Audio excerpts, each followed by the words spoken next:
দুর্গা প্রতিভাকে নদীতে নিরঞ্জনের মধ্য দিয়ে কৈলাসে দেবীকে বিদায় জানালেন সনাতন ধর্মাবলম্বীরা। বাচ্চে শেষ সময় এটা। অশুভ শক্তিকে দূরে রাখতে শঙ্খ আর উলুধ্বনি পঞ্চপ্রদীপে ত্রিনয়নীর শেষ আরাধনায় মত্ত ভক্তরা। রঙিন শাড়িতে কপাল চূড়ায় রক্তিম সিঁদুরের আভা। একে অপরকে সিঁদুরের রঙে রাঙিয়ে নারী জাগ্রত হয় তার স্নেহময়ী মাতৃ ও শক্তিরূপে। দেবীর চরণে সিঁদুর চুয়ে সেই সিঁদুরের টুকটুকে লালে নারী জাগ্রত হয় নিজ আত্মরক্ষার শক্তি। সিঁদুরেই যেন তার সক্ষমতার অস্ত্র। দশমীতে সেই অস্ত্রের সজ্জিতা নারী। দর্পণ বিসর্জনের মধ্য দিয়ে 1 বছরের জন্য পার্বতী ছেড়ে যাবেন মর্ত্যলোকে। তাই মণ্ডপগুলো মুখরিত ভক্তদের ভালোবাসা ও প্রার্থনায়। খাগড়াছড়ি জেলা সদরের পূজা মণ্ডপগুলো প্রতিমাগুলোকে একত্রে বৃহস্পতিবার চেঙ্গি নদীতে নিরঞ্জনের জন্য নেওয়া হয় গাড়িতে করে। এর আগে প্রত্যেকটি পূজা মণ্ডপের প্রতিমাগুলোকে নিয়ে শহরের বিভিন্ন গুরুত্বপূর্ণ সড়ক প্রদক্ষিণ করা হয়। আর ডাকদোল পিটিয়ে ব্যাপক জাঁকজমকপূর্ণভাবে প্রতিমার নিরঞ্জনের কার্যক্রম চলে। এ সময় ব্যাপক নিরাপত্তা জোরদার ছিল।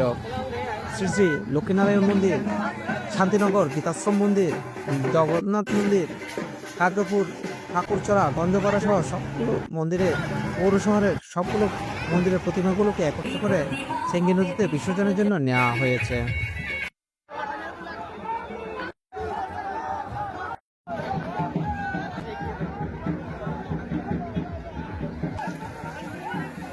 এর আগে সকালে ভাব গাম্ভীর্যের মধ্য দিয়ে দেবী দুর্গার দশমী পূজার ফুল বেলপাতা দিয়ে এই বছরের জন্য দেবীকে শেষ অঞ্জলি প্রদান করা হয়েছিল।